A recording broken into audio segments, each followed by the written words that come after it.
Mi yerno me hizo tropezar justo frente al tribunal, riéndose.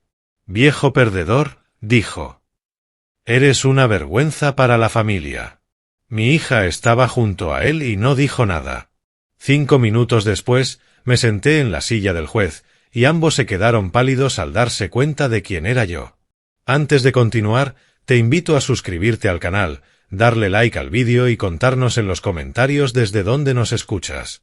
Los documentos aparecieron en la bandeja de la impresora, como si fueran pruebas olvidadas en una escena del crimen. Yo había ido a imprimir unos simples papeles de jubilación, algo rutinario sobre la distribución de mi pensión, y los encontré allí esperándome. Extractos bancarios, contratos corporativos, el nombre de Stuart repetido una y otra vez entre las páginas, como huellas dactilares. Tomé la primera hoja. Resumen de cuenta de Delaware Consulting Group LLC, mostrando depósitos por $340.000, seguidos de transferencias inmediatas a cuentas desconocidas. La segunda página mencionaba a otra empresa, Precision Capital Management. El mismo patrón. Mis manos se estabilizaron. 30 años de experiencia en la Corte de Apelaciones activaron un instinto que no desaparece. Sabía reconocer el lavado de dinero cuando lo veía. 7 páginas más. Diferentes sociedades, idénticas estructuras. Las doblé con cuidado y caminé hacia mi despacho. Cerré la puerta antes de encender la lámpara del escritorio. La superficie de caoba brillaba mientras extendía todos los documentos y los leía 2 veces. Stuart los había impreso ese mismo día, probablemente por la tarde, y los había olvidado. Los criminales descuidados siempre cometen un error estúpido. Arriba escuché voces. La risa de Stuart, aguda y confiada. La de Edith, más suave, pero no logré entender sus palabras. Mi hija y su marido vivían en mi casa, sin pagar renta, desde hacía 2 meses. Desde que me retiré del tribunal en diciembre, se habían mudado con la excusa de ayudarme en la transición y pasar tiempo conmigo. Y yo les creí. Guardé los documentos en el cajón de mi escritorio y miré el reloj. 7:45. La cena sería en 15 minutos. La mesa del comedor tenía capacidad para 8, pero solo 3 sillas estaban ocupadas esa noche. Stuart se sentó en la cabecera, mi lugar habitual, mientras Edith colocaba las fuentes. Yo tomé la vieja silla de mi padre, la que tenía la pata suelta que nunca quise reparar. Sylvester, dijo Stuart. Edith y yo estábamos hablando de oportunidades, estrategias de inversión para el futuro. ¿Qué tipo de estrategias? Pregunté con tono neutral, el mismo que usaba cuando interrogaba a abogados sobre precedentes dudosos. Principalmente bienes raíces, aprovechando los activos, respondió mientras cortaba su filete con precisión quirúrgica. Tienes una propiedad con bastante valor.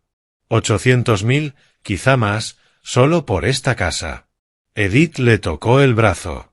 Stuart quiere decir que deberíamos pensar en una planificación inteligente. ¿Planificación para qué? Stuart se recostó, sosteniendo su copa de vino entre los dedos. Planificación patrimonial. Optimización fiscal. Deberías transferirnos la escritura de la casa ahora. Evitaría complicaciones más adelante. Mantiene todo en la familia. Sus palabras cayeron medidas, como si las hubiera ensayado. Vi a mi hija asentir, mirando su plato. Lo consideraré, dije. No lo pienses demasiado, añadió Stuart con una sonrisa que mostraba los dientes. Eres un juez retirado, no un asesor financiero. Esto es lo que yo hago. Estructurar patrimonio, minimizar la carga fiscal. Confía en el experto. Yo manejo casos corporativos, fraudes financieros, lavado de dinero, respondí. Tú manejas casos que otros investigan, me interrumpió sin disculparse. Tomas decisiones basadas en informes y argumentos. No es lo mismo que crear riqueza en los mercados reales. Edith permaneció en silencio. Su silencio pesaba más que la condescendencia de su marido. Le pregunté a Stuart por su empresa de consultoría. Movió la mano como si espantara el humo.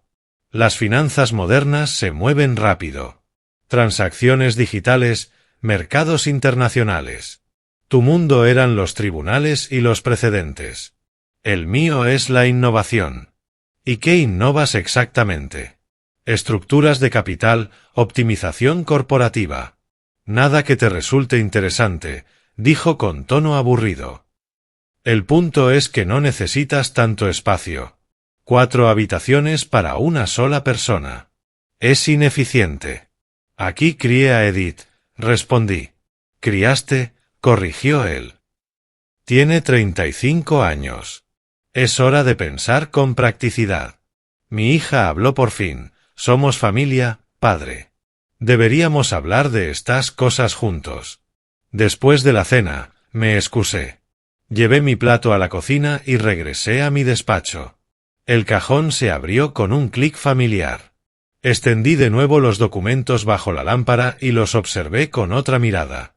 7 sociedades con patrones de transacción típicos del blanqueo, el dinero moviéndose entre múltiples cuentas para ocultar su origen. Cada empresa creada en Delaware con pocos meses de diferencia. Fondos totales procesados, más de $3 millones en 2 años. Stuart no era solo un irrespetuoso. Era un criminal viviendo en mi casa, comiendo mi comida, intentando quedarse con mi propiedad. Y Edith, o lo sabía, o prefería no verlo. Desde arriba, sus risas se colaban por el techo, burlándose de mi soledad. Guardé los documentos en mi caja fuerte personal, la que mandé instalar cuando trabajaba en la Corte de Apelaciones. La puerta se cerró con un golpe seco, sellando las pruebas. Mis manos se movían por instinto, con la memoria de años manejando materiales confidenciales. La silla de cuero crujió cuando me senté. En ese mismo asiento había redactado cientos de opiniones judiciales, razonamientos que enviaron criminales a prisión. Stuart creía que yo estaba acabado. Un viejo fácil de manipular. Un relicto sin poder ni voz. Se equivocaba gravemente. No me había retirado de pensar. Mi mente seguía funcionando con la precisión que me dio 3 décadas de carrera basadas en pruebas y procedimientos. Querían mi casa. Primero tendrían que explicar sus finanzas. A los fiscales federales, a los jurados, a los jueces que aprendieron de mis fallos. La lámpara proyectaba sombras sobre el escritorio. Me quedé sentado en la oscuridad fuera de su halo, planeando. Sin prisa. La justicia requiere paciencia, documentación y el momento perfecto.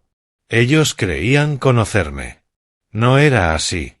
La semana siguiente transcurrió lentamente. Observaba, esperaba y analizaba. Stuart trabajaba en su oficina, el antiguo cuarto de huéspedes convertido en despacho. Cada mañana, a las 8, Edith salía a sus clases de yoga 3 veces por semana, a las 9:30. Aprendí sus rutinas como antes aprendía jurisprudencia, mediante observación sistemática. El jueves llegó con lluvia. Salieron juntos a almorzar con las amigas de Edith, diciendo que regresarían a las 3. Esperé 30 minutos después de que su coche desapareció calle abajo. El despacho de Stuart olía a colonia cara y tinta de impresora. 3 monitores encendidos mostraban salvapantallas con figuras abstractas. Abrí el primer archivador con manos firmes. Sin llave. Se sentía tan seguro que ni lo cerraba. Los documentos estaban organizados por nombre de empresa, Delaware Consulting Group, Precision Capital Management y 5 más que aún no había visto. Fotografié cada página con el móvil, cuidando la posición exacta. Papeles de constitución, números de cuenta bancaria, listas de clientes con nombres corporativos que reconocí por reportajes de fraude bursátil. Un documento detuvo mi método. Era un contrato de arrendamiento que mostraba a Stuart pagándome $2.400 al mes por el uso de la oficina. Mi firma falsificada junto a la suya auténtica. Un sello notarial de Patricia Chen, fechado 6 meses atrás. No solo vivía gratis, estaba creando registros falsos para declarar gastos. Fraude fiscal sumado al lavado de dinero. El crimen se expandía con cada fotografía. 40 minutos, 68 fotos. Recoloqué todo con precisión y cerré el archivador. Abajo, transferí las imágenes a mi portátil y las respaldé en un disco externo oculto en mi caja fuerte. Stuart y Edith regresaron a las 3:15, riendo por algo. Ninguno notó nada fuera de lugar. 3 días después conduje hasta Newcastle. La cafetería estaba a 20 minutos de mi barrio, lo bastante lejos para evitar encuentros casuales. Gordon Rice llegó puntual, con la misma disciplina de fiscal que ambos habíamos aprendido décadas atrás. Sylvester, dijo estrechando mi mano con firmeza. Dijiste que era urgente, comentó Gordon cuando llegué. Le mostré las fotografías en mi teléfono. Su expresión se endureció a medida que deslizaba el dedo por las imágenes. Esto es jurisdicción federal, dijo en voz baja. Hay transacciones entre varios estados, transferencias electrónicas interestatales. Estamos hablando de cargos muy serios. ¿Cuánto tiempo para construir el caso? Pregunté. De 6 a 8 semanas, si los documentos se verifican. Necesitaremos una auditoría forense y una orden para acceder a los registros bancarios. Levantó la vista del teléfono. ¿Quién es el objetivo?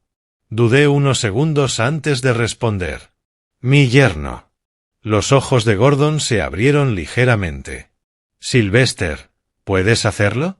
Sí, pero serás testigo. Esto puede complicarte las cosas. Lo sé. Conversamos sobre el procedimiento mientras el café se enfriaba en las tazas. Gordon iniciaría la investigación de forma silenciosa, construiría el caso sin alertar a Stuart y actuaría rápido cuando tuviera todo listo. Yo proporcionaría testimonio formal cuando fuera necesario. ¿Estás completamente seguro de esto? Preguntó al levantarnos. Totalmente. De regreso a casa, estacioné el coche y entré por el garaje. El auto de Stuart seguía en el camino de entrada. Había estado fuera unos 90 minutos. Nadie preguntó dónde había estado. Las 2 semanas siguientes trajeron una presión cada vez mayor. Las insinuaciones casuales de Stuart sobre la casa se convirtieron en exigencias directas. Durante la cena, una noche, dejó caer toda pretensión. Dejemos de andar con rodeos, Sylvester.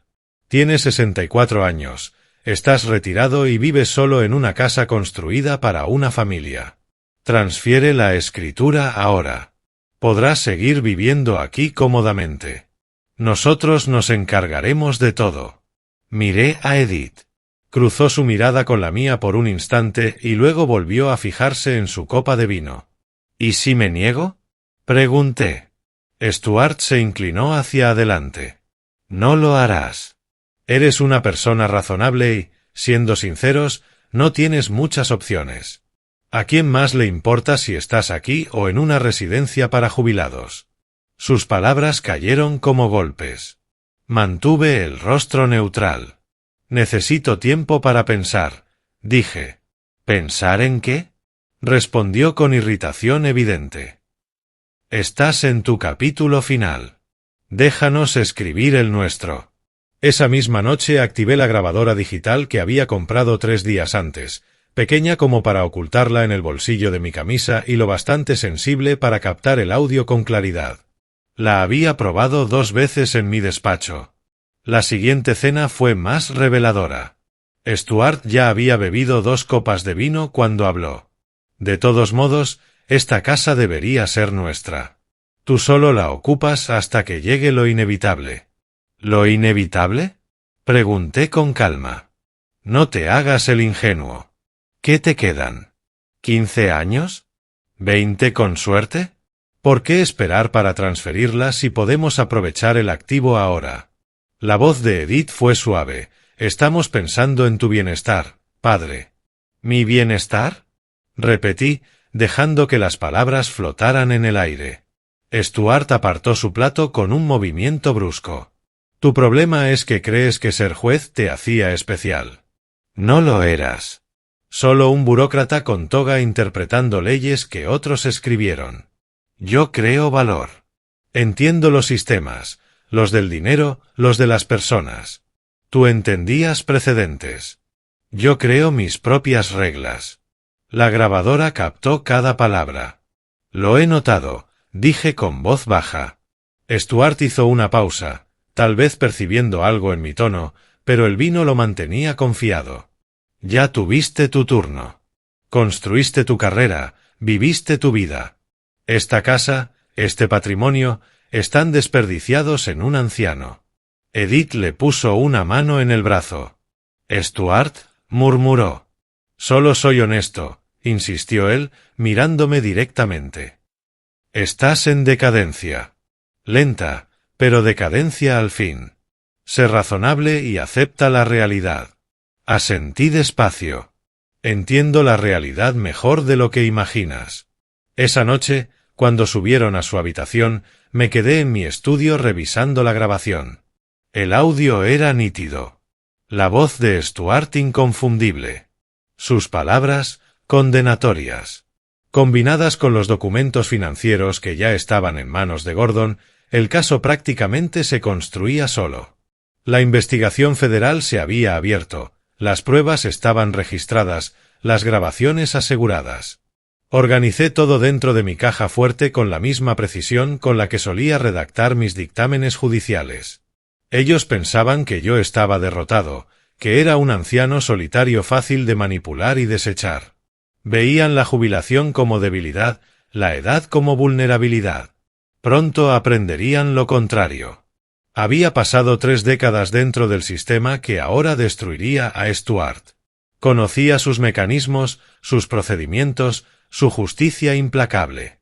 Las ruedas ya estaban girando, lentas pero seguras, hacia su juicio final. Ya no era la víctima. Era el fiscal. Y tenía todas las cartas. Pasaron 2 semanas. Gordon trabajó con rapidez. Una vez que la maquinaria federal se pone en marcha, se mueve con una eficiencia silenciosa. Yo continué con mi rutina. Café por la mañana, lectura por la tarde, cenas con Stuart y Edith. Ellos no sospechaban nada. Hasta que, una mañana de martes, todo cambió. El timbre sonó a las 7:15. Yo estaba en mi estudio, ya vestido.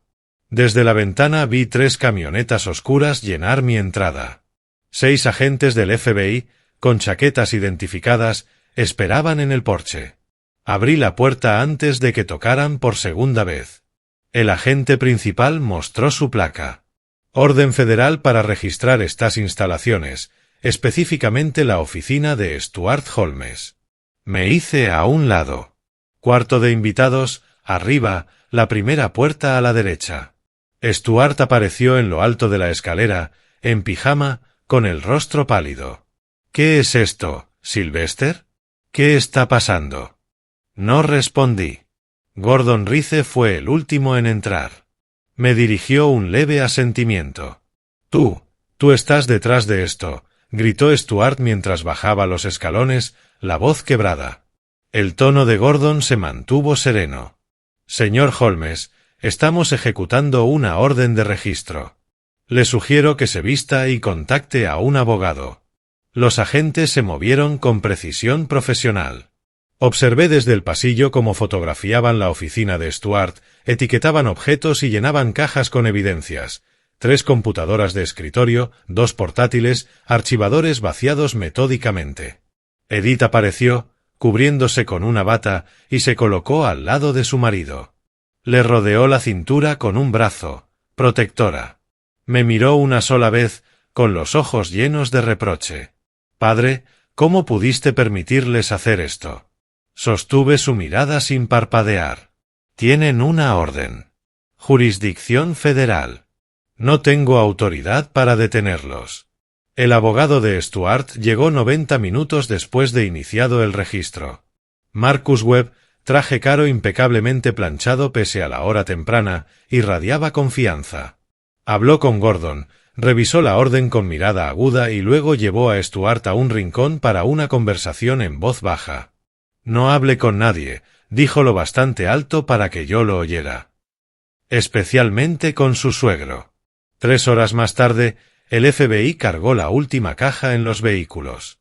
Gordon se detuvo en la puerta. Gracias por su cooperación, juez Robertson. El título formal quedó suspendido en el aire. Stuart lo escuchó, su mandíbula se tensó. Cuando se fueron, Stuart me acorraló en la cocina. Yo servía café, cada movimiento deliberadamente tranquilo. Tú hiciste esto, su voz temblaba de furia contenida. No sé cómo, pero fuiste tú. Añadí crema a mi taza. Están investigando delitos financieros. Si no has hecho nada malo, no tienes de qué preocuparte. Su rostro se tornó rojo. ¿Nada malo? Soy un consultor legítimo. Edith se acercó, poniéndole una mano en el hombro. Padre, nunca has querido a Stuart. Nunca lo aceptaste. La miré. La observé de verdad. Lo acepté en mi casa durante meses, sin que pagara renta. Stuart dio un paso hacia mí. Esta también es nuestra casa. Dejé la taza sobre la encimera. El sonido de la cerámica contra el granito fue seco. No. Es mi casa. Ustedes son huéspedes. La voz de Edith se quebró. Somos familia. No respondí. El silencio entre nosotros se volvió un abismo. Stuart tomó la mano de Edith. Vámonos. No puedo estar en la misma habitación que él ahora. Esperé hasta que el coche se alejó antes de conducir hacia la oficina de Mildred. Mi hermana levantó la vista de su escritorio al verme entrar. La preocupación se marcaba en las arrugas alrededor de sus ojos. Vi las noticias, dijo. El FBI en tu casa. Asentí. Necesito establecer un fideicomiso irrevocable. La casa necesita protección. Ella entendió de inmediato. Años de trabajar juntos, de compartir los mismos padres, la misma historia. Stuart, asentí. Mildred preparó los documentos en menos de una hora, con esa eficiencia profesional que heredó de nuestro padre. La casa quedó transferida a un fideicomiso irrevocable, con yo mismo como administrador mientras viva. Después de mi muerte, las ganancias se destinarían a una organización benéfica. Ningún miembro de la familia podría reclamarla jamás. Stuart y Edith no podrían tocarla legalmente. Firmé. Mildred certificó ante notario. Asunto concluido. Ten cuidado, Sylvester, me advirtió mientras reunía los papeles. Lo tendré. Ser cuidadoso se había convertido en mi especialidad. Esa noche sonó el teléfono. La voz de Gordon llegó clara al otro lado. Mañana se presentarán los cargos formales. Lavado de dinero, 7 cargos. Fraude electrónico, 12. Evasión fiscal, 4. Enfrenta hasta 20 años de prisión federal. Asimilé la información en silencio, procesando cada palabra. ¿Y Edith? Pregunté finalmente. El silencio se extendió unos segundos al otro lado de la línea. Su nombre aparece en los documentos de constitución de 3 sociedades. Firmó autorizaciones bancarias. Es posible que tengamos que acusarla como cómplice. El estómago se me contrajo, a pesar de haberme preparado para ello. Posible, repitió Gordon, suspirando. Si coopera y testifica contra Stuart, podríamos ofrecerle un acuerdo. Libertad condicional en lugar de prisión. Consideré las implicaciones con calma. ¿Qué necesitas de mí? Pregunté. La respuesta de Gordon cambió todo. El juez principal preguntó si considerarías presidir el caso. Morrison está de baja médica y necesitan a alguien con tu experiencia y con tu perspectiva única sobre el asunto. Me recosté en la silla. El cuero crujió. ¿Quieren que yo presida el juicio de Stuart? Primero la audiencia preliminar, luego el juicio, si llega a celebrarse. ¿Creen que puedo ser imparcial? Pregunté, aunque ya conocía mi respuesta. Pensé en los documentos, en las pruebas, en los meses de manipulación. Puedo ser más que imparcial, dije. Puedo ser justo. La defensa intentará recusarte. Que lo intenten. Después de colgar, me quedé sentado en la oscuridad. La única luz venía de los faroles de la calle filtrándose por la ventana. Stuart y Edith estaban arriba, sus voces se oían a través del viejo piso. Discutían. Probablemente sobre mí. Organicé los documentos del fideicomiso en mi caja fuerte, los añadí al archivo que crecía cada día. Pruebas, grabaciones, fotografías. Todo documentado. Todo protegido. Ellos pensaban que yo estaba derrotado. Que era un viejo al que podían manipular y desechar. Pronto aprenderían lo contrario.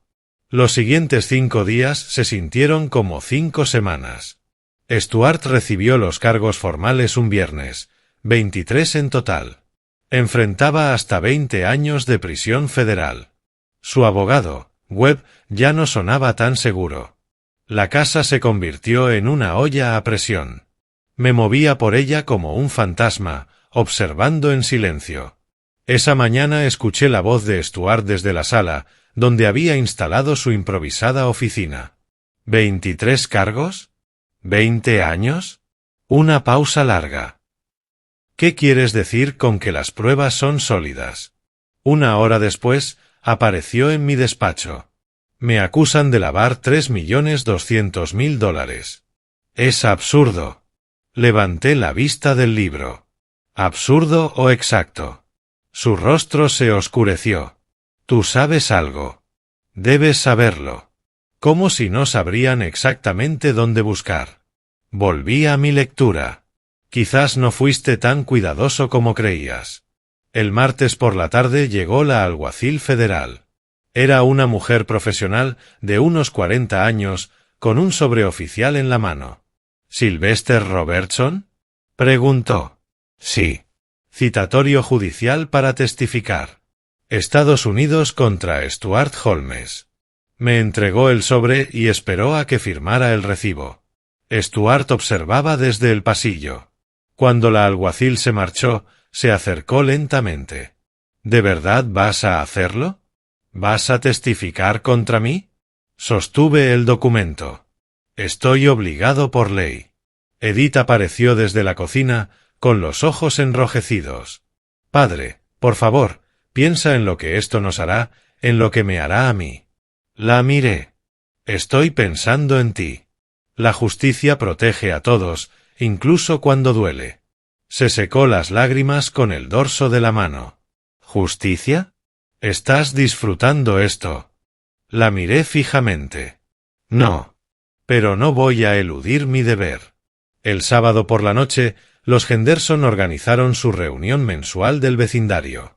Llegué a las 7, llevando una botella de vino que no pensaba beber. Stuart y Edith ya estaban allí. Él iba por su tercera copa, el rostro enrojecido. Me vio entrar y su voz resonó deliberadamente alta. Miren quién llegó. El gran juez. Retirado, claro, porque ni los tribunales lo querían ya. Algunas risas nerviosas se escucharon. La señora Henderson parecía avergonzada. Stuart continuó, animado por el alcohol y el público. ¿Saben cuál es su problema? Está viejo, solo, y no soporta ver cómo los jóvenes triunfan. Así que los destruye. Fui hasta la mesa del bar y serví agua, sin mirarlo.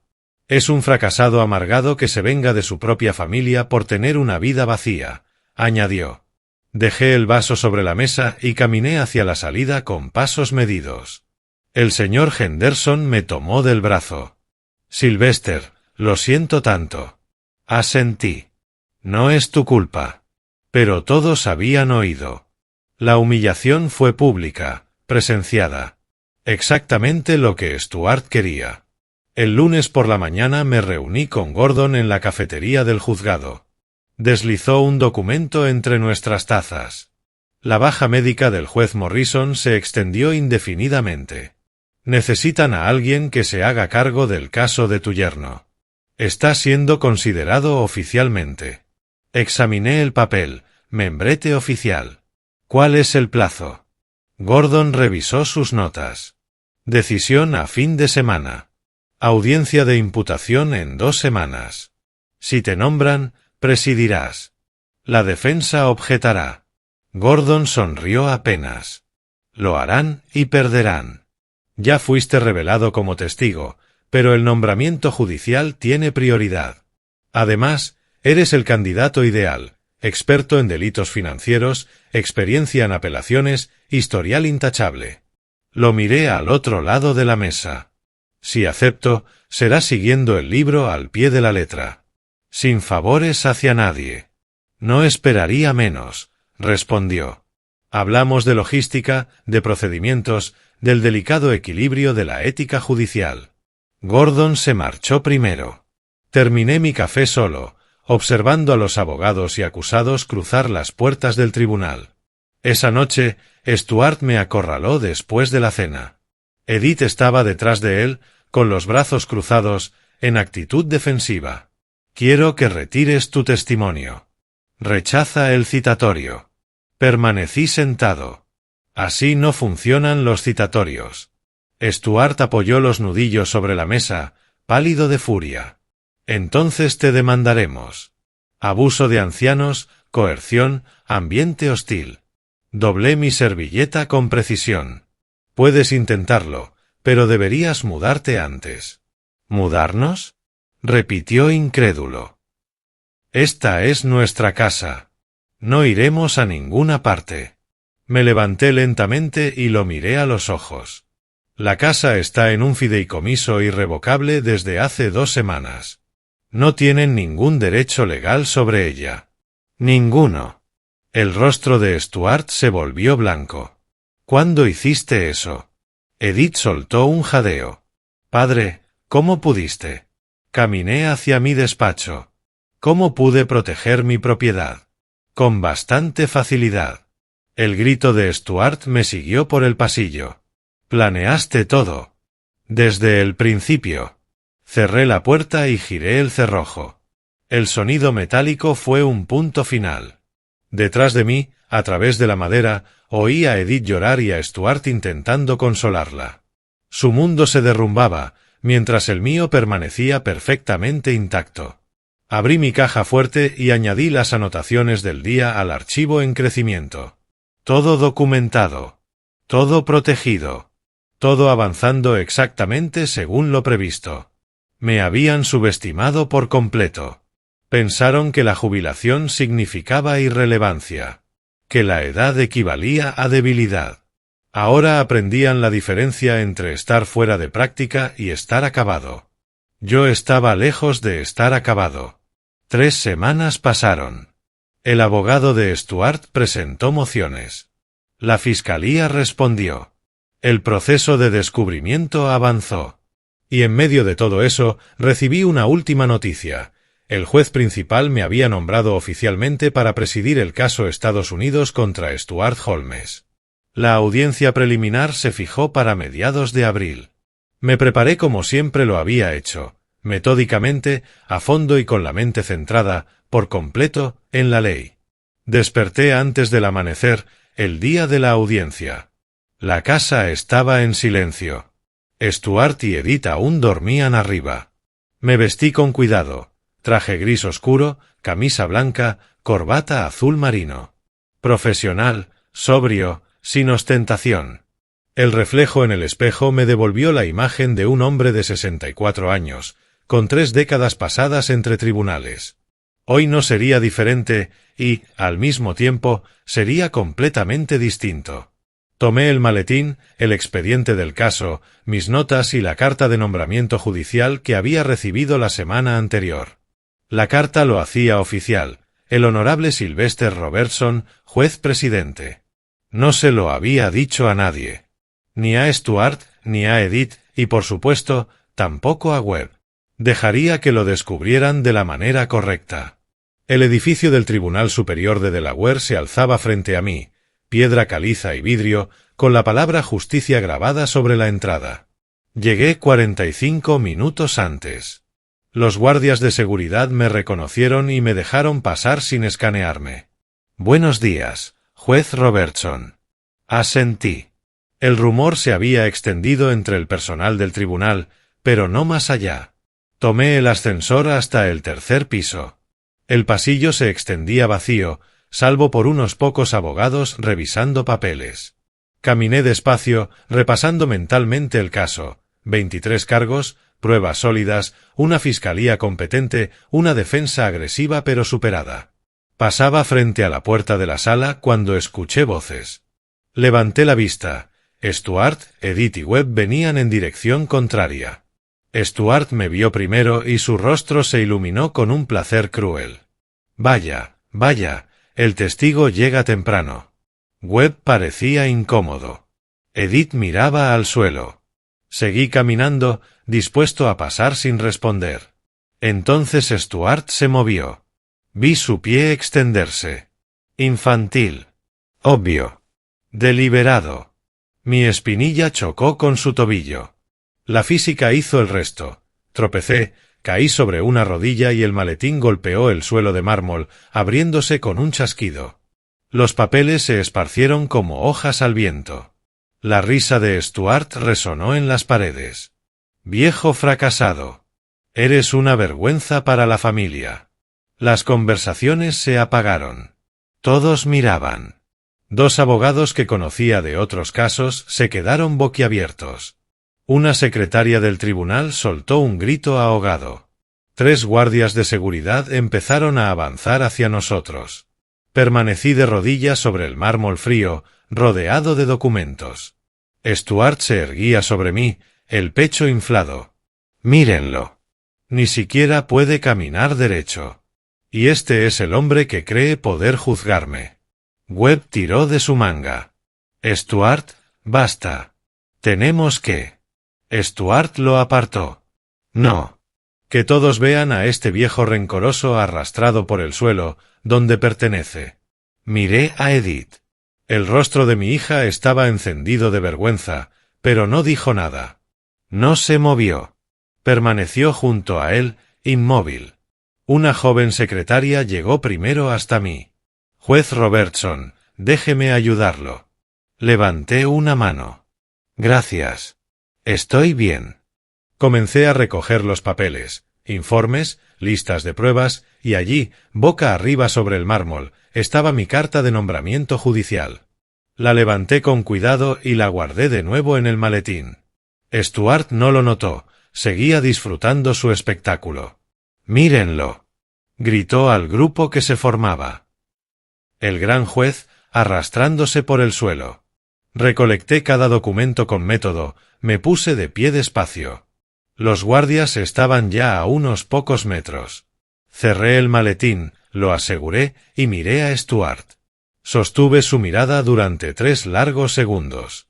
No dije nada. A veces, el silencio pesa más que cualquier palabra. Giré hacia la entrada lateral, la que conduce a las cámaras de los jueces. La voz de Stuart me siguió por el pasillo. Eso es. Vete arrastrándote, viejo. Recogí el último papel, una lista de testigos, lo guardé y cerré el broche del maletín. La joven secretaria seguía a mi lado, con las manos extendidas para ayudar. Gracias, repetí. Estoy bien.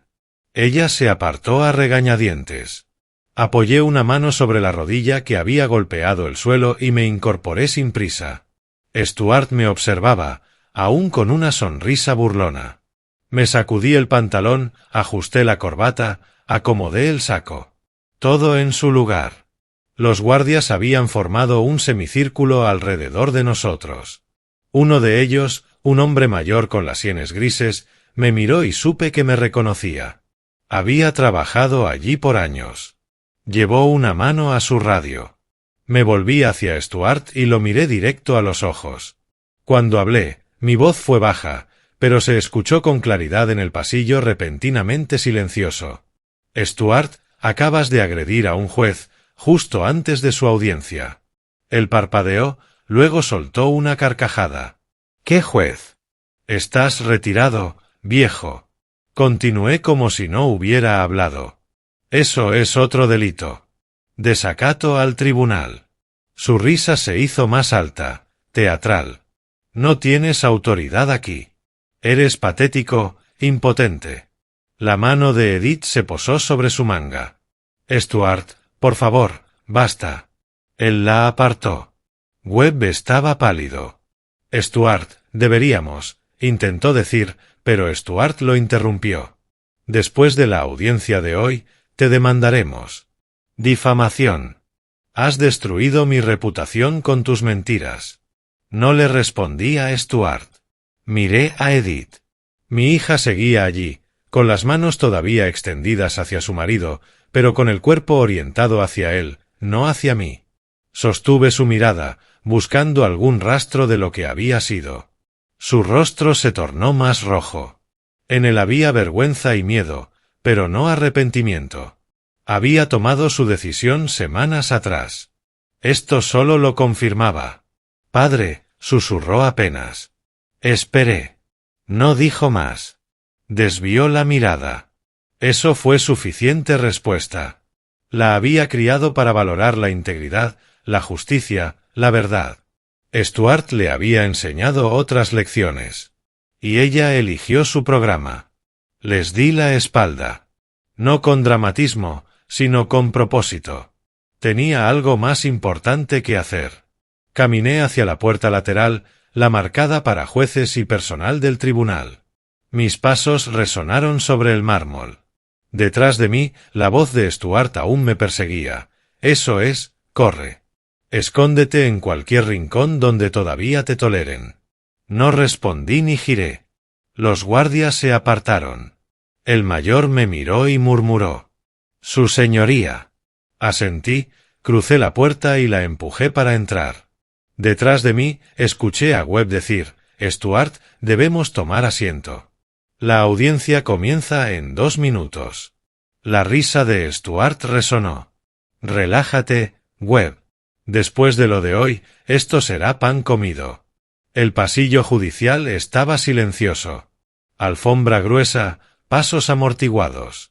Pasé frente a las oficinas de otros jueces hasta llegar a la mía, asignada para este caso. Dentro, mi toga negra me esperaba, colgada. La había traído desde casa y dejado allí 1 hora antes de llegar. Me quité el saco, me puse la toga, subí el cierre, ajusté el cuello. En el pequeño espejo, el rostro que me miró era el mismo que había presidido cientos de juicios. Hoy no sería distinto, y, al mismo tiempo, lo sería por completo. Tomé el expediente, abrí la puerta que conducía directamente a la sala, la entrada reservada para el juez detrás del estrado. A través de la madera oía murmullos, el movimiento de sillas, el tono confiado de Stuart entre ellos. Respiré una vez. Luego otra. Mi mano encontró el picaporte. La voz de Lugier resonó al otro lado, de pie. El honorable Sylvester Robertson preside esta sesión. Empujé la puerta y entré en la sala. El rostro de Stuart giró hacia el estrado. Su sonrisa se congeló. Luego se rompió. En sus ojos, el placer se transformó en horror y después en comprensión. Cada humillación, cada insulto, cada intento de manipulación valieron la pena. Tomé asiento tras el estrado. El mazo descansaba ante mí, sólido, definitivo. Pueden sentarse, dije con calma. La sala se aquietó. Stuart permaneció de pie, con la boca abierta, mirándome sin comprender. Señor Holmes, dije serenamente. Puede tomar asiento. Se dejó caer en la silla como si le hubieran cortado los hilos que lo sostenían. El rostro de Webb pasó de pálido a gris ceniza. Edith, sentada en la primera fila detrás de la mesa de la defensa, se aferraba al respaldo del banco con los nudillos blancos. Abrí el expediente del caso y dejé que el silencio se extendiera. Les di tiempo para asimilar lo que acababa de ocurrir. Para que Stuart entendiera, al fin, que nunca había estado enfrentándose a un juez retirado, sino al propio tribunal. Y el tribunal siempre gana. Un murmullo recorrió la sala. Gordon Rice estaba en la mesa de la fiscalía, con 3 voluminosas carpetas frente a él. Sereno. Preparado. Stuart, en la mesa de la defensa, se reclinaba en su asiento con una actitud demasiado relajada para alguien que enfrentaba 20 años de prisión. Webb, encorvado a su lado, revisaba notas y le susurraba algo de vez en cuando. Stuart lo apartó con un gesto. «Relájate», le oí decir. Después de lo que pasó en el pasillo, esta audiencia está ganada. Edith estaba justo detrás de ellos, en la primera fila. Sujetaba su bolso como si fuera un salvavidas.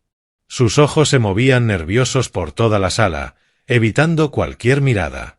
El ujier se encontraba junto a la puerta lateral. La taquígrafa flexionaba los dedos sobre el estenógrafo. Todos esperaban. El ujier se irguió. De pie. Las sillas se arrastraron al unísono. La voz de la secretaria del tribunal llenó la sala, el honorable juez Sylvester Robertson presidiendo. La puerta lateral se abrió.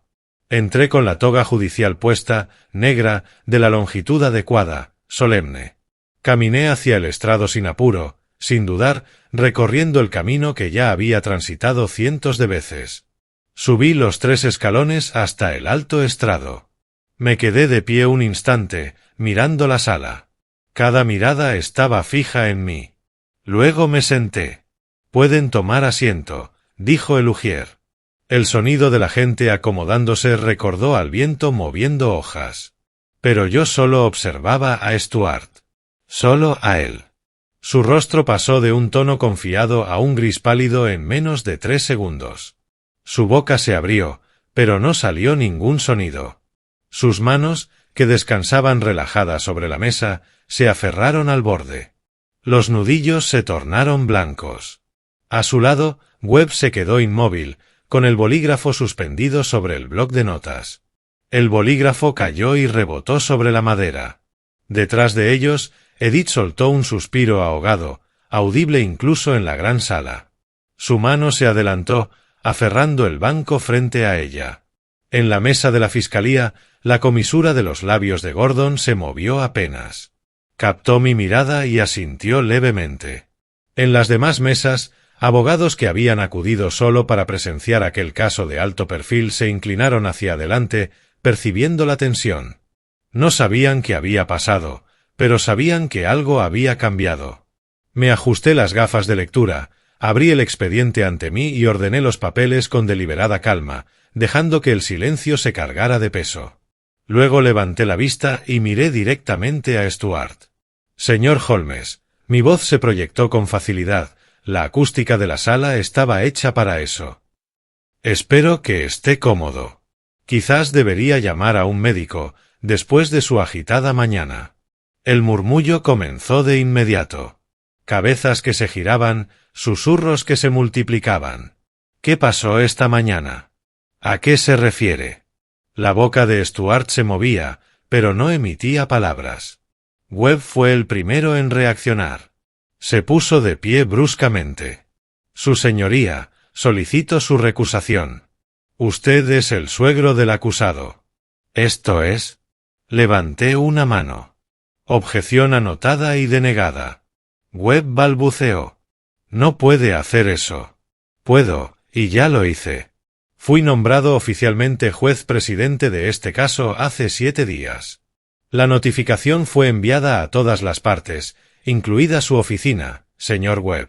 Gordon se levantó con serenidad.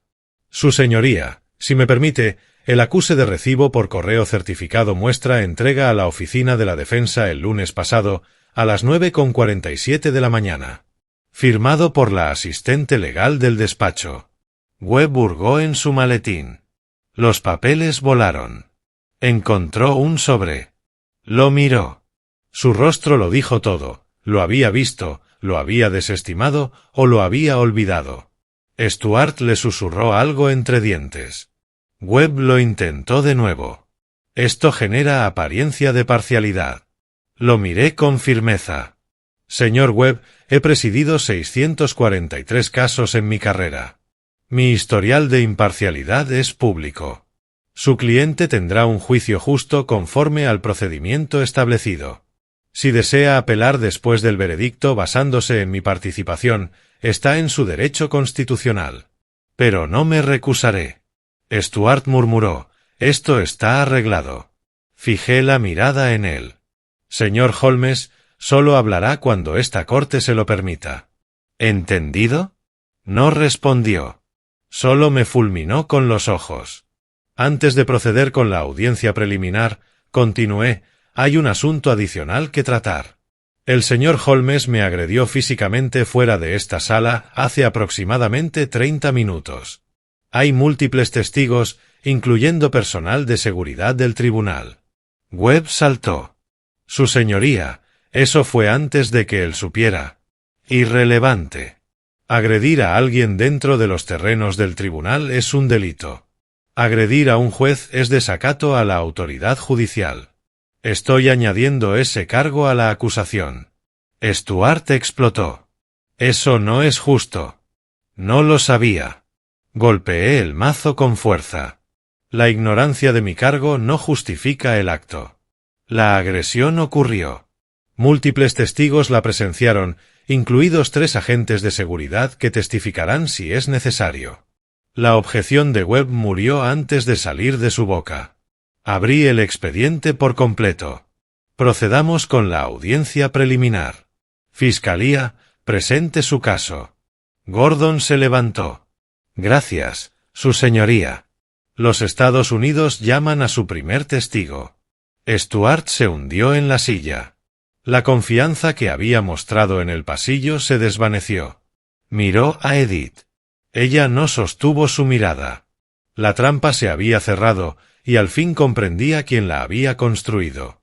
La audiencia preliminar duró 4 horas.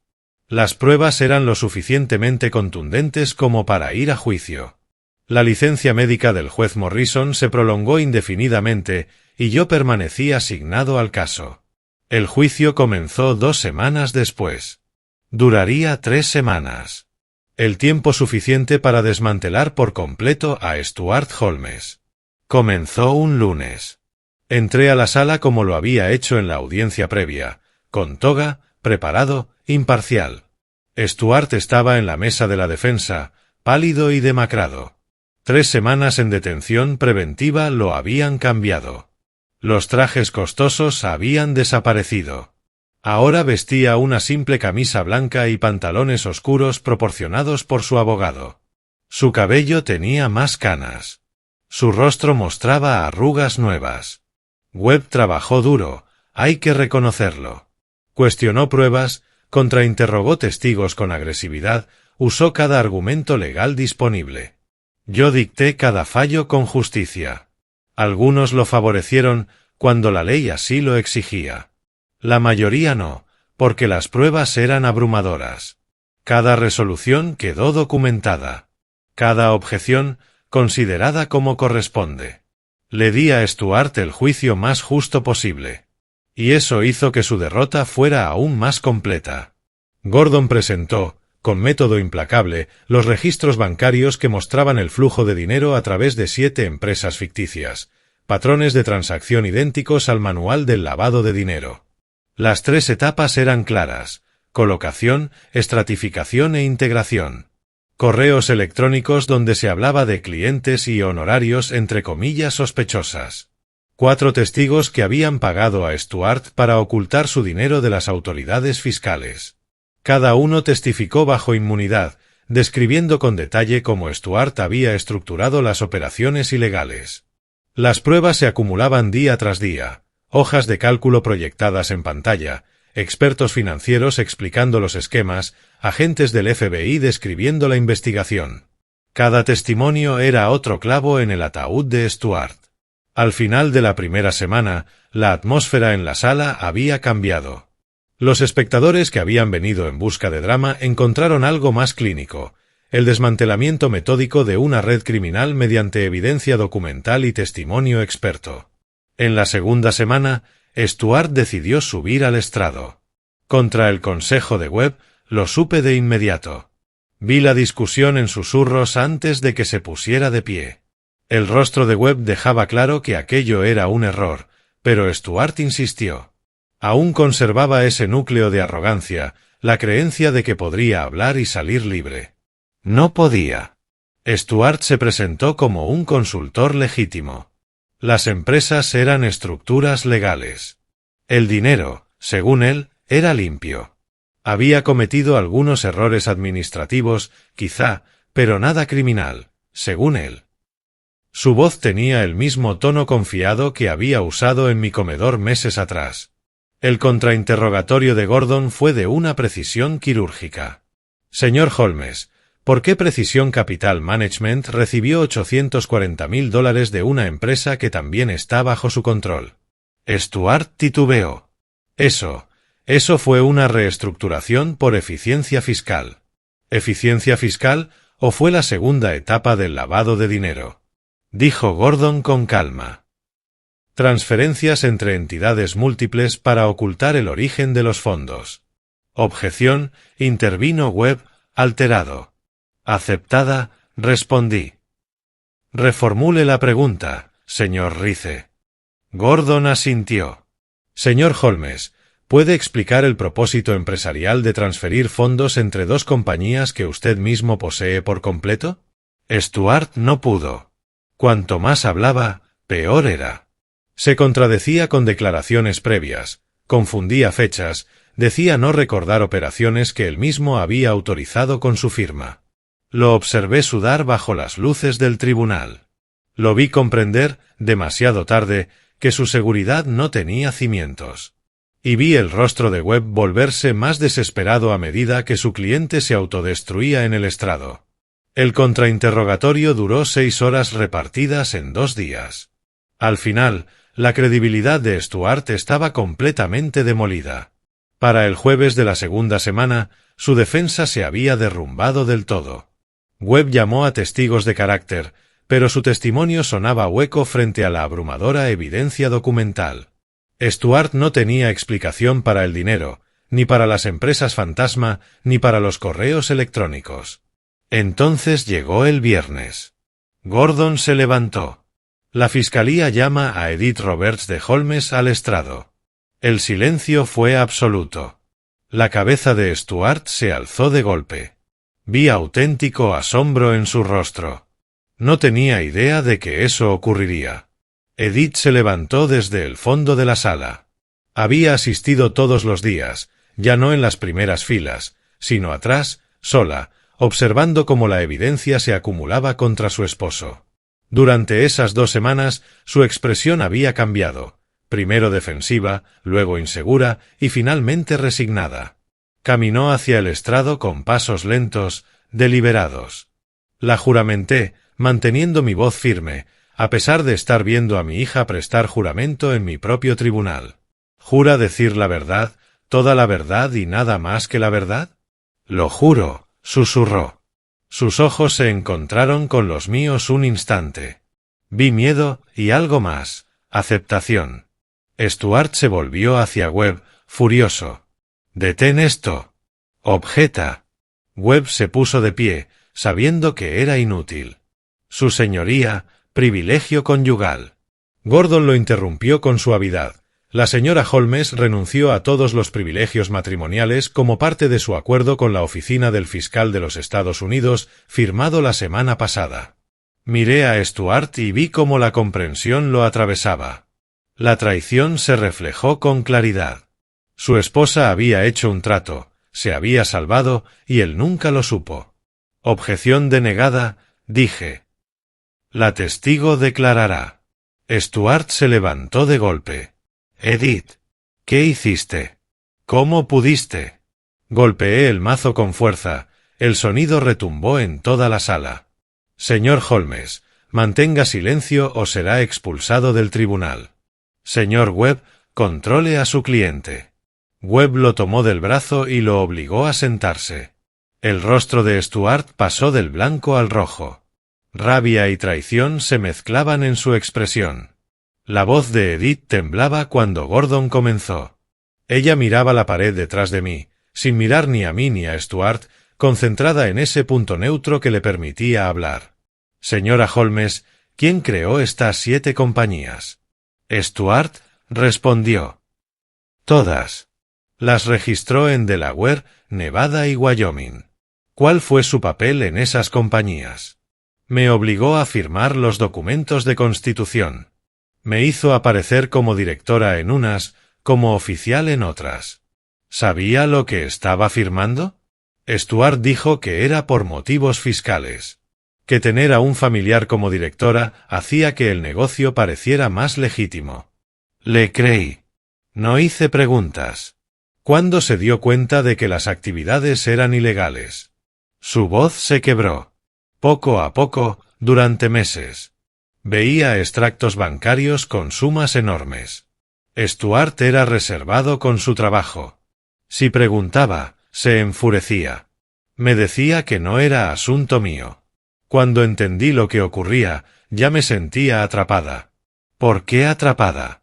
Dijo que si hablaba, yo también iría a prisión. Que mi firma estaba en los documentos, que era cómplice. Tenía miedo de perderlo todo, de ir a la cárcel, de que mi padre se enterara. Stuart gritó, «¡Mentirosa! Tú sabías todo. Te estás salvando y me estás traicionando». Golpeé el mazo con tanta fuerza que el eco se prolongó. «Señor Holmes, un estallido más y lo declararé en desacato. Será retirado de esta sala. Es su última advertencia». Su abogado lo sujetó con ambas manos. Stuart cedió, pero su rostro permaneció púrpura de furia. Gordon prosiguió con cuidado. Edith describió cada transacción que conocía, cada mentira de Stuart, cada manipulación. Contó cómo él la amenazó con divorciarse y dejarla sin nada si se negaba a firmar. Cómo todo el dinero iba a sus cuentas, nunca a las de ella. Cómo controlaba todo, las finanzas, el negocio y su vida. Cuando Gordon terminó, Webb se acercó para el contrainterrogatorio. Intentó quebrar su testimonio, probar que ella sabía más de lo que admitía. Pero Edith se mantuvo firme. Reconoció sus errores, admitió haber firmado lo que no debía, pero reiteró que había sido manipulada y atemorizada. Tras 30 minutos, Webb se rindió. Sin más preguntas. Edith abandonó el estrado rápidamente, caminó por el pasillo central sin mirar a nadie, empujó las puertas del tribunal y no volvió. Supe después que se había marchado del edificio de inmediato, sin esperar el resto del juicio. Stuart miró esas puertas mucho tiempo después de que se cerraran. La pelea se había ido de él. Parecía más pequeño. Derrotado. Webb le susurró algo, pero Stuart no respondió. El juicio continuó otra semana. Alegatos finales. El de Gordon fue devastador, metódico, implacable, conectando cada prueba, cada testimonio, cada patrón de conducta criminal.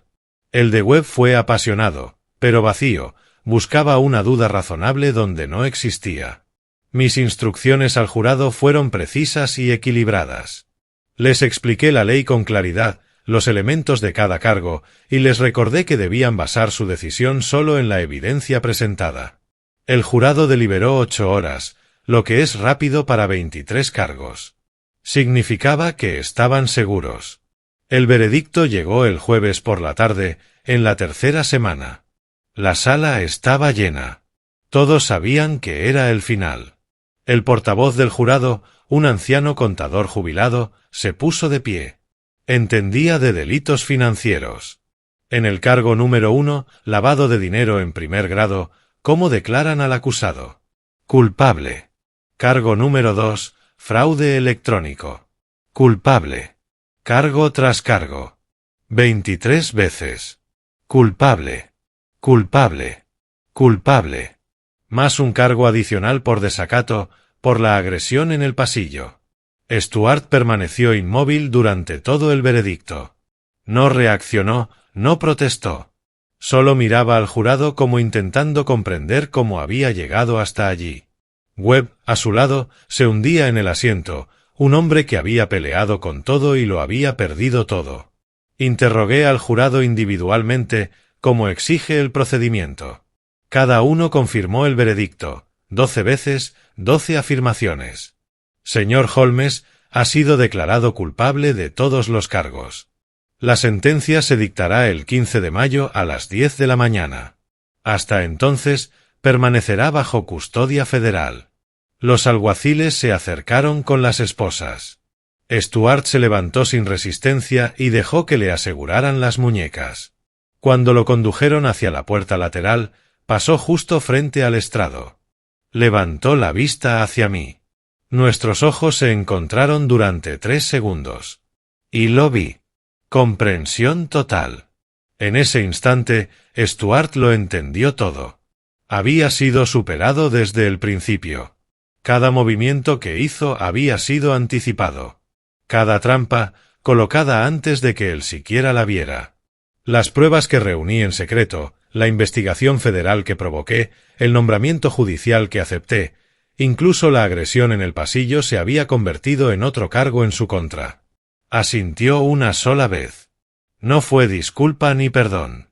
Solo reconocimiento, un jugador de ajedrez aceptando el jaque mate. Le devolví el gesto, igual de breve, igual de frío. Y luego se lo llevaron. Cuando la sala quedó vacía, Gordon se acercó al estrado. El público se había ido, solo quedábamos nosotros dos en esa inmensa habitación. Eso fue ejemplar, Sylvester, dijo. Completamente conforme a la ley. Usarán este caso en las facultades de Derecho durante años. Me quité las gafas de lectura y froté el puente de la nariz. Fue justicia, Gordon. Nada más, nada menos. El testimonio de tu hija debió de ser difícil escucharlo. Ella tomó sus decisiones. Estas son las consecuencias. Yo no las provoqué. Solo me aseguré de que llegaran. Gordon recogió sus carpetas, 3 gruesos legajos de evidencia. Juicio justo, sin motivos de apelación. Su abogado hizo todo lo posible. Ese era el punto, respondí. Que recibiera exactamente lo que la ley le otorga, cada protección, cada derecho, cada procedimiento. Y aún así, la justicia prevalece. Gordon se detuvo en la puerta. 13 años. Será un hombre viejo cuando salga. Si es que sale, dije en voz baja. Gordon se marchó. Yo permanecí solo, sentado tras el estrado, revisando los formularios del veredicto. 23 declaraciones de culpabilidad firmadas por el portavoz del jurado. Una condena adicional por desacato. Los papeles eran nítidos, oficiales, definitivos. Justicia servida, profesional y completamente. Me puse de pie, me quité la toga por última vez en este caso y la doblé con cuidado sobre mi brazo. Miré alrededor de la sala, el lugar donde había pasado gran parte de mi vida, donde había impartido justicia cientos de veces. Esta vez era diferente. Esta vez era personal. Pero el proceso había sido idéntico. Los estándares, los mismos. La imparcialidad, intacta. No triunfante, solo satisfecho. El sistema funcionó. Cuando se aplica correctamente, con paciencia, precisión y una adhesión inquebrantable a la ley, el sistema siempre funciona. Pasaron 2 semanas entre el veredicto y la sentencia. Stuart permaneció bajo custodia federal en el centro de detención de Delaware. Edith se movía como una sombra durante esos días. Asistía a las reuniones con su oficial de libertad condicional, firmaba documentos de su acuerdo de culpabilidad, se reunía con los fiscales para finalizar su cooperación. La audiencia de sentencia se fijó para mediados de mayo. Me preparé como siempre, a fondo, con desapego, centrado en determinar el castigo apropiado según las guías federales de sentencia. Esas 2 semanas se sintieron más largas que las 3 del juicio. El veredicto ya estaba pronunciado, la culpa establecida. Ahora venía el ajuste de cuentas, convertir esa culpa en años, en castigo tangible, en el precio que Stuart pagaría por cada delito cometido. Pasé horas revisando el informe previo a la sentencia, un voluminoso documento preparado por el Servicio de Libertad Condicional. Detallaba los antecedentes de Stuart, sus delitos financieros, el impacto en las víctimas, su falta de remordimiento durante la mayor parte del juicio. Incluía los cálculos de las directrices federales, una fórmula matemática que determinaba el rango de castigo adecuado por lavado de dinero a gran escala, con múltiples cargos y factores agravantes. El rango era amplio, desde 8 años como mínimo hasta 20 como máximo. Leí las declaraciones de las víctimas, pequeños empresarios defraudados, inversionistas engañados. Sus palabras eran crudas, llenas de ira. Querían justicia. Querían que Stuart pagara. Y yo me encargaría de que así fuera. Llegó mediados de mayo. Entré al tribunal sabiendo que sería la última vez en este caso. La sala estaba llena otra vez. Las audiencias de sentencia en casos de alto perfil siempre atraen multitudes. La gente quiere ver cómo termina la historia. Trajeron a Stuart desde el centro de detención. Ahora vestía un mono naranja, las manos esposadas al frente, las cadenas de los tobillos arrastrándose con cada paso. 2 semanas más de encierro lo habían transformado aún más delgado, más canoso, más viejo. El brillo superficial había desaparecido por completo. Solo quedaba un hombre de mediana edad enfrentando la ruina total de su vida. Se sentó en la mesa de la defensa. Webb, a su lado, lucía exhausto, derrotado. Había hecho su trabajo, luchado con todas sus fuerzas y perdido con dignidad. Ahora le quedaba un último intento: pedir clemencia. Gordon ocupó su lugar en la mesa de la fiscalía, acompañado de 2 asistentes, con carpetas llenas de documentos adicionales, listos para argumentar la sentencia máxima. El ujier pidió orden. Todos se pusieron de pie cuando entré y tomé asiento en el estrado. Luego, con mi señal, se sentaron. Miré alrededor, las mismas caras que habían estado presentes en el juicio. Observadores legales, estudiantes de derecho, reporteros tomando notas. Y en la última fila, apenas visible, distinguí a Edith. Había venido, al fin, para presenciar la sentencia de su esposo. El capítulo final de la destrucción que, en parte, ella misma había ayudado a causar. Estamos aquí para la audiencia de sentencia en Estados Unidos contra Stuart Holmes. Comencé. Señor Webb, ¿la defensa desea presentar algún argumento antes de la sentencia? Webb se levantó y carraspeó. Su señoría, me gustaría exponer factores atenuantes para la consideración del tribunal. Habló durante 20 minutos. Describió a Stuart como un delincuente primerizo, un hombre que había cometido graves errores pero que aún tenía potencial de rehabilitación. Mencionó su edad, 58 años, y argumentó que una sentencia larga equivaldría prácticamente a cadena perpetua. Llamó al estrado a la madre anciana de Stuart, quien testificó entre lágrimas sobre el buen hijo que, según ella, seguía existiendo bajo sus crímenes. Fue una defensa profesional, pero en esencia vacía. Los delitos de Stuart eran demasiado calculados, demasiado prolongados, demasiado dañinos. Cuando Webb terminó, asentí. Gracias, abogado. Señor Rice, ¿la fiscalía desea presentar factores agravantes? Gordon se puso de pie. Su exposición fue clínica y devastadora.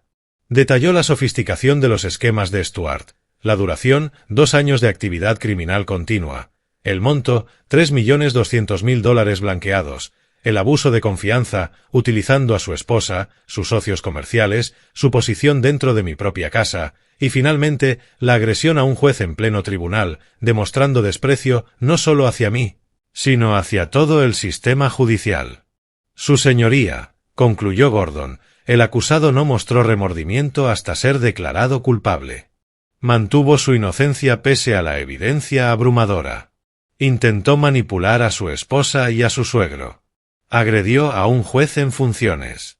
El rango máximo de las directrices, 20 años, sería plenamente apropiado. Sin embargo, el gobierno recomienda 15 años, un equilibrio entre el castigo y la edad del acusado. Tomé notas durante toda su exposición, calculando, ponderando, buscando el punto exacto en la balanza de la justicia. ¿Desea el acusado dirigirse al tribunal antes de la sentencia? Pregunté. Stuart se levantó lentamente. Las cadenas tintinearon. Había preparado una declaración, pero no la leyó. Simplemente habló. Su señoría, acepto la responsabilidad por mis actos. Tomé decisiones terribles. Lastimé a personas que me importaban y a otras que ni siquiera conocía. Traicioné la confianza. Rompí la ley. Lamento todo. Hizo una pausa. Su voz era firme, pero vacía. Las palabras eran correctas, pero sonaban ensayadas. Sé que merezco castigo. Solo pido que el tribunal considere que no soy una persona violenta, que tengo familia que me necesita y que aún puedo aportar algo positivo a la sociedad si se me da la oportunidad. Se sentó. Webb le dio una palmada en el hombro. Una declaración estándar. El mismo discurso que dan todos los criminales de cuello blanco: remordimiento sin detalles, arrepentimiento sin profundidad. Esperé 10 segundos. Dejé que el silencio llenara la sala. Y entonces hablé. Antes de anunciar la sentencia, quise dirigirme directamente al acusado. Miré a Stuart y lo obligué a sostener mi mirada. Señor Holmes, ha sido declarado culpable de 23 cargos de delitos financieros y un cargo de desacato criminal. La evidencia en su contra fue abrumadora. El veredicto del jurado fue unánime. Usted no cometió errores. Tomó decisiones. Decisiones calculadas, deliberadas, para enriquecerse por medios ilegales. Hice una pausa, dejando que cada palabra cayera con su peso. Manipuló a su esposa. Vivió en mi casa, sin pagar renta, mientras planeaba robarla. Lavó millones de dólares para criminales. Y cuando la justicia lo alcanzó, agredió físicamente a un juez dentro de un tribunal. Nada de esto fue un error de juicio. Fueron actos de codicia, arrogancia y desprecio por la ley. El rostro de Stuart se mantuvo aparentemente neutro, pero vi cómo se tensaba su mandíbula. Las guías de sentencia sugieren un rango de entre 8 y 20 años por sus crímenes. Continué. He considerado los factores atenuantes: su edad, la ausencia de antecedentes penales, el testimonio de su madre. También he considerado los agravantes: la sofisticación de sus delitos, la duración, el monto involucrado, la traición de confianza y la agresión dentro del tribunal. Bajé la vista hacia la hoja de sentencia que había preparado. Los cálculos estaban completos. Stuart Holmes, queda usted sentenciado de la siguiente manera. Por los cargos del 1 al 23, relacionados con lavado de dinero y fraude electrónico, se le condena a 12 años de prisión federal. Por el cargo número 24, desacato criminal al tribunal, se le condena a 1 año adicional de prisión federal. Ambas condenas se cumplirán de manera consecutiva. Total, 13 años de encarcelamiento. Escuché un leve jadeo desde la galería, probablemente de Edith. Además, proseguí, se le impone una multa de $500,000 a favor del gobierno de los Estados Unidos. Deberá pagar una restitución de $3,200,000, que serán distribuidos entre sus víctimas de acuerdo con sus pérdidas proporcionales. Todos los bienes obtenidos o utilizados en la comisión de sus crímenes quedan confiscados a favor del gobierno federal. Stuart permaneció inmóvil, con la mirada fija al frente. El peso de 13 años se le notaba en los hombros. ¿Entiende la sentencia tal como la he pronunciado?, pregunté. Sí, su señoría, respondió con un hilo de voz. Alguaciles, remitan al acusado a custodia federal. Se acercaron. Stuart se levantó sin oponer resistencia. Les permitió sujetarle los brazos. Cuando lo llevaron hacia la puerta lateral, pasó frente al estrado por última vez. Levantó la vista. Nuestros ojos se encontraron. En ese momento, comprendí que entendía todo. Esto no era solo una sentencia. Era la culminación de 7 meses de planificación. Desde el instante en que encontré aquellos documentos en mi impresora hasta ese preciso segundo, cada paso había conducido a este punto. Cada decisión que tomé fue parte de ese camino. Stuart asintió levemente. No pedía perdón. No se disculpaba. Solo reconocía que había sido derrotado, completa y absolutamente, por un oponente al que nunca tomó en serio, hasta que ya era demasiado tarde. Le devolví el gesto, breve, profesional. El reconocimiento de un jugador hacia otro al final de la partida. Luego se lo llevaron. La puerta se cerró tras él con un golpe sordo y final. Señora Holmes, acérquese para recibir su sentencia, dije. Edith se levantó desde el fondo de la sala y caminó por el pasillo central. Parecía más pequeña, consumida. Llevaba un vestido sencillo, sin joyas, el cabello recogido, sin maquillaje visible. Se detuvo donde minutos antes había estado su esposo, levantó la vista con los ojos enrojecidos. Edith Robertson Holmes, dije, usando su nombre completo para dar solemnidad. De acuerdo con su convenio con la Oficina del Fiscal de los Estados Unidos, y habiendo brindado cooperación sustancial en el enjuiciamiento de Stuart Holmes, se le condena a 24 meses de libertad condicional supervisada. Deberá realizar 200 horas de servicio comunitario. Tiene prohibido desempeñarse como directora, funcionaria o fiduciaria de cualquier empresa o sociedad durante un periodo de 10 años. Asimismo, deberá pagar una restitución de $50,000 al Fondo Federal de Compensación a las Víctimas, pagaderos a razón de $500 mensuales durante su periodo de libertad condicional. Ella asintió y susurró: «Gracias, su señoría. Puede retirarse». Se dio vuelta y caminó por el pasillo sin mirar a nadie. Salió del tribunal sin volverse. Esa fue la última vez que vi a mi hija en persona. Cuando la audiencia terminó, regresé a mis oficinas. Me quité la toga, guardé el expediente, los documentos de sentencia, las órdenes finales y coloqué todo en mi maletín. Salí por la puerta reservada al personal judicial y recorrí los pasillos del tribunal que había transitado durante 30 años. Pero esta vez se sentía distinto. Definitivo. Al acercarme a la salida principal, vi a alguien esperándome en el pasillo. Era Edith. Había estado llorando. El rímel le corría por las mejillas. Sostenía un pañuelo entre las manos temblorosas. «Padre, por favor, ¿podemos hablar? Solo un minuto». Me detuve. No me acerqué. Me quedé a unos 2 metros de distancia. Mantuve el espacio. No pensé, nunca imaginé que terminaría así. Su voz se quebró. 13 años. Lo siento tanto, por todo. Por haberlo elegido, por quedarme callada, por todo. La miré. Vi el miedo, la vergüenza y la desesperación en su rostro. Una parte de mí, una pequeña, lejana, sintió algo. No simpatía, ni siquiera compasión. Solo el reconocimiento de que, al fin y al cabo, era mi hija, destruida por sus propias decisiones. Pero la parte más grande de mí permaneció fría. Inmóvil. Guardaste silencio cuando él me humilló en aquella fiesta del vecindario, le dije con voz baja. Sabías de sus crímenes y no dijiste nada. Elegiste su lado por encima de la integridad, de la verdad y de tu propio padre. Tenía miedo, sollozó. Lo amaba. La gente comete errores. Tú tomaste decisiones, Edith, la interrumpí.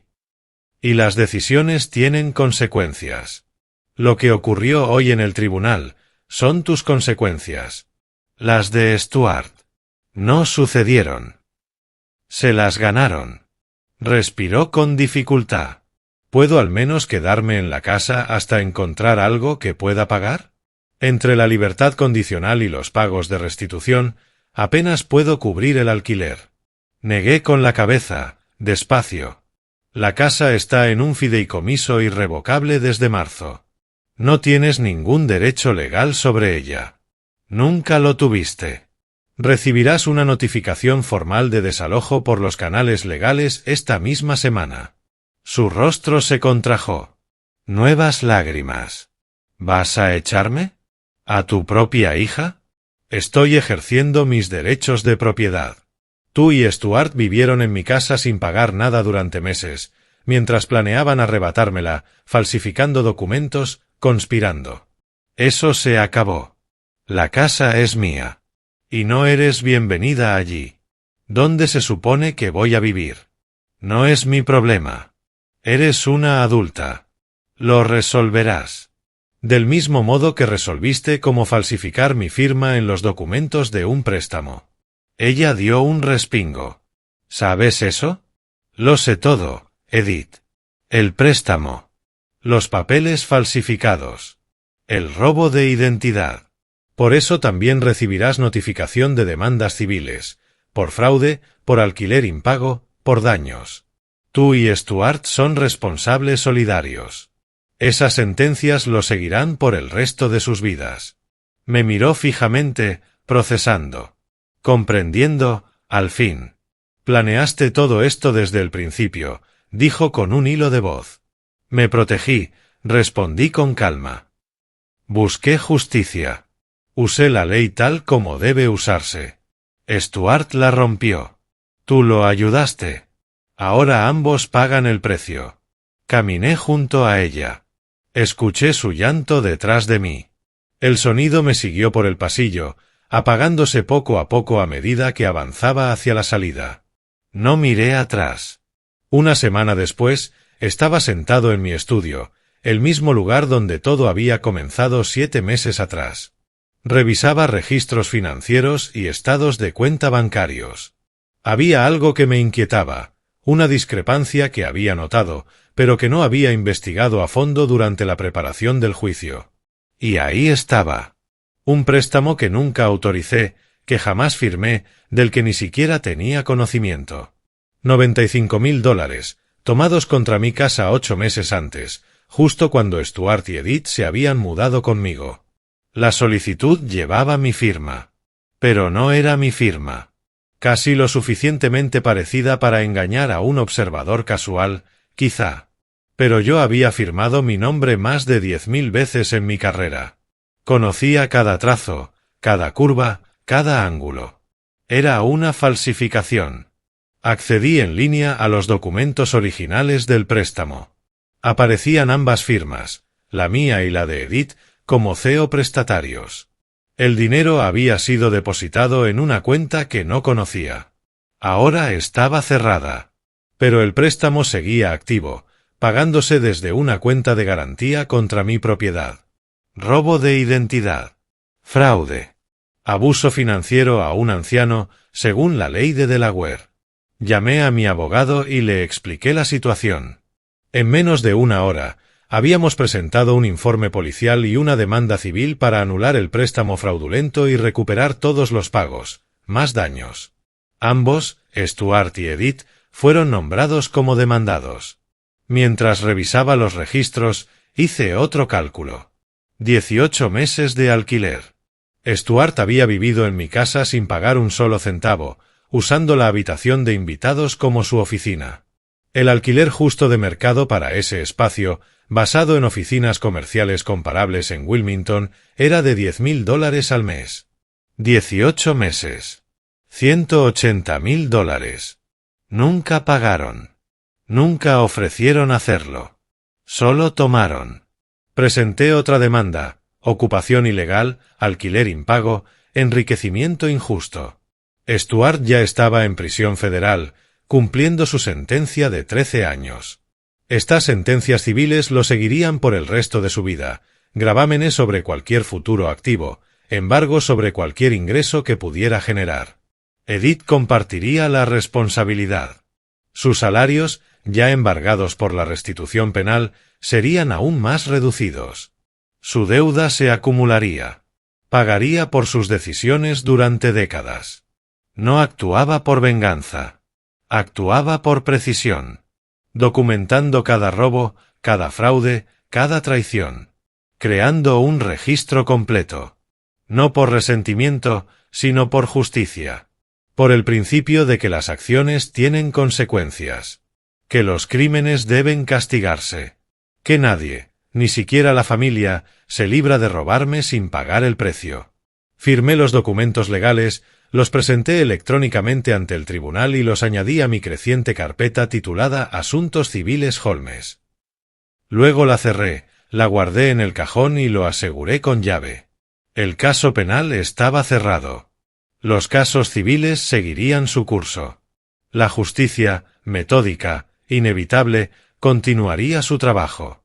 Y yo continuaría el mío. El verano pasó. El engranaje legal avanzó con su ritmo característicamente lento y preciso. Stuart fue trasladado del centro de detención de Delaware a su centro permanente, la Institución Correccional Federal Schuylkill, en Pensilvania, una prisión federal de mediana seguridad, a 2 horas al norte. Edith se mudó de mi casa, llevándose solo sus pertenencias personales, y encontró un pequeño apartamento en un vecindario de bajos ingresos al otro lado de la ciudad. Las resoluciones judiciales fueron llegando, una tras otra: $180.000 por ocupación ilegal, $95.000 por el préstamo fraudulento, ambos montos adeudados conjunta y solidariamente por Stuart Holmes y Edith Robertson Holmes. El juez principal envió una carta formal agradeciéndome por mi servicio a la justicia. Agosto llegó con una sensación de cierre. Todo resuelto. Todo restaurado. Esa noche me senté en mi estudio, en una cálida tarde de agosto, 3 meses después de la sentencia. Las ventanas estaban abiertas, dejando entrar el aire del verano. Afuera se escuchaban los sonidos del vecindario, niños jugando, un perro ladrando, el murmullo distante del tráfico. La vida normal. La vida que había seguido su curso mientras la mía se consumía en la búsqueda de justicia. Abrí el grueso expediente titulado Estados Unidos contra Holmes, disposición final. Contenía todo: la orden de arresto, la acusación, las transcripciones del juicio, el veredicto, la sentencia y ahora los informes finales. Ubicación actual de Stuart: Institución Correccional Federal Schuylkill, Pensilvania. Número de interno: 45782066.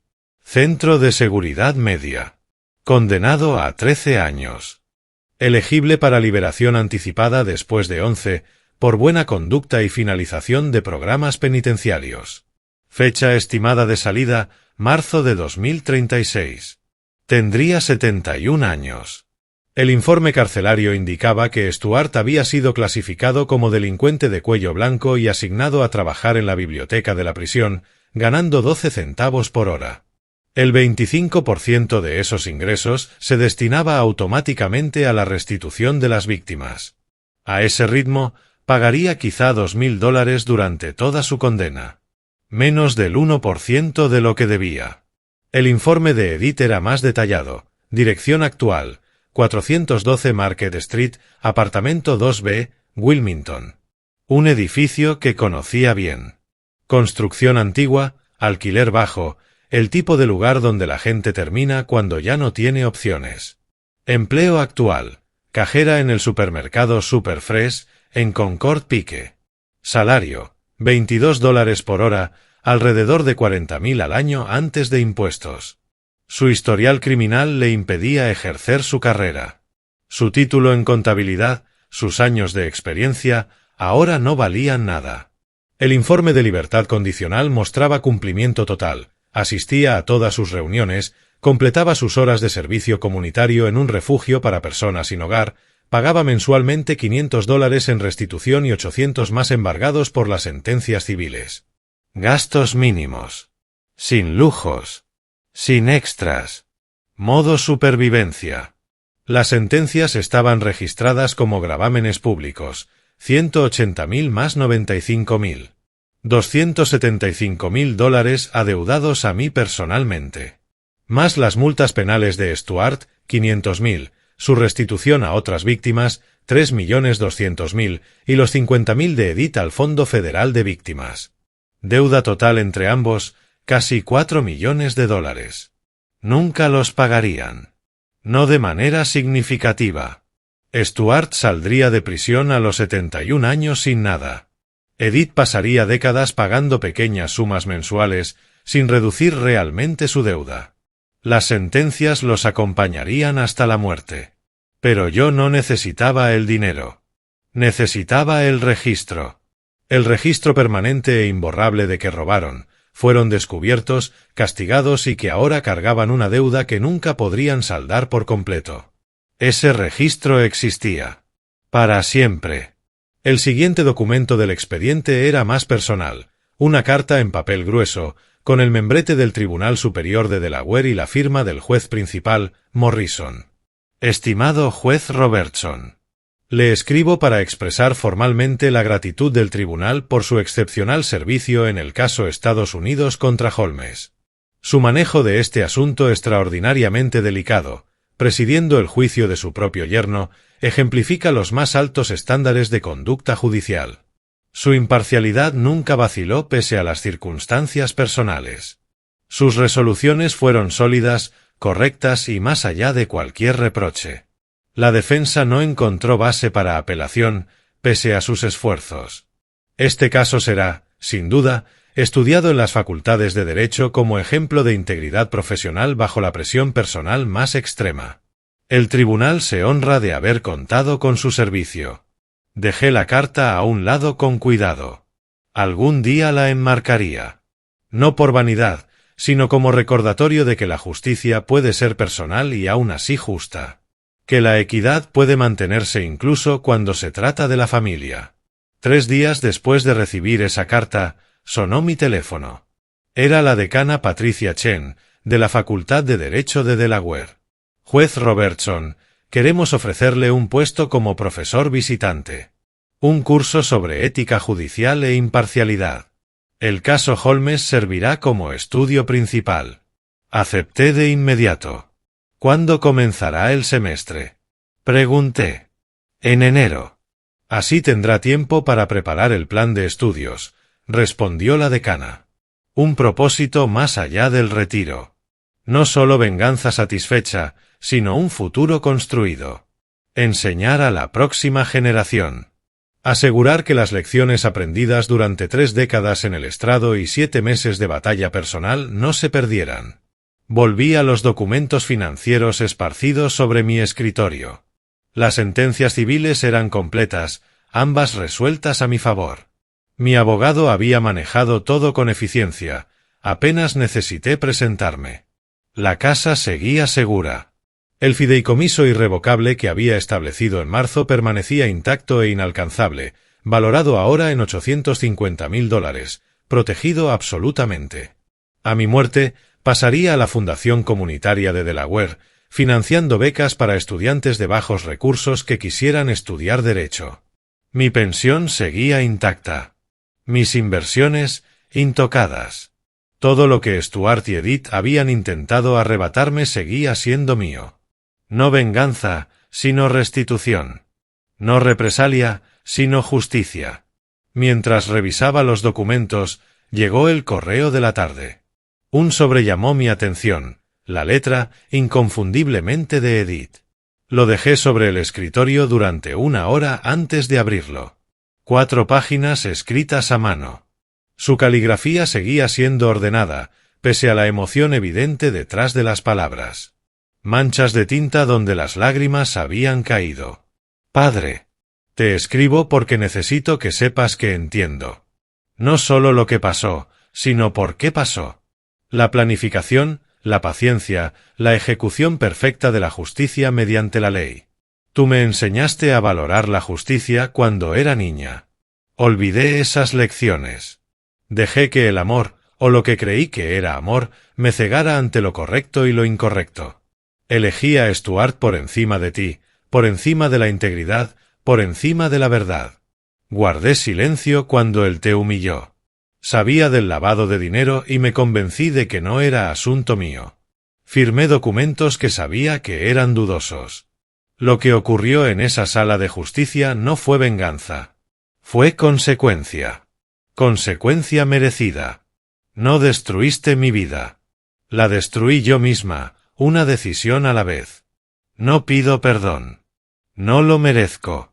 Pero quiero que sepas que ahora entiendo lo que intentabas enseñarme. La justicia importa. La integridad importa. Los principios importan más que la comodidad o la conveniencia. Te mantuviste fiel a ti mismo, a tu juramento, a la ley. Ojalá yo también lo hubiera hecho. Quizá algún día, dentro de muchos años, podamos hablar. Pero entiendo si ese día nunca llega. Esta carta no pide reconciliación. Es un reconocimiento de la verdad. Tú tenías razón. Yo estaba equivocada.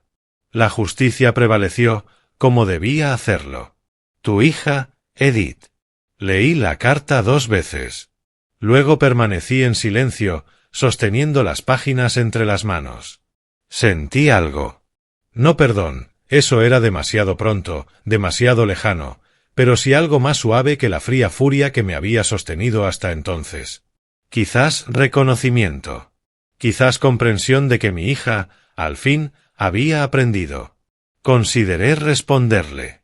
Redactar una carta, abrir un diálogo. Decidí no hacerlo. No ahora. Quizás nunca. Su carta hablaba de entendimiento. Y eso, por el momento, era suficiente. Doblé cuidadosamente las hojas, las coloqué dentro del expediente. No las descarté, pero tampoco las respondí. Solo las preservé. Otro documento más en el archivo de este capítulo. Luego cerré el expediente, lo devolví al cajón, cerré con llave y me levanté de la silla, la misma donde todo había comenzado. Caminé hasta la repisa de la chimenea. Allí descansaba una fotografía. Yo, a los 34 años, recién nombrado juez del Tribunal de Apelaciones, vistiendo la toga negra por primera vez, con la mano derecha levantada, pronunciando el juramento de oficio. Tomé el marco y observé a esa versión más joven de mí. Juro solemnemente que administraré justicia sin distinción de personas, otorgando igual derecho al pobre y al rico, y que desempeñaré fiel e imparcialmente todos los deberes que me impone la Constitución y las leyes de los Estados Unidos. Había mantenido ese juramento durante 30 años, en 643 casos. Y en este, el más duro, el más personal de todos, también lo había cumplido.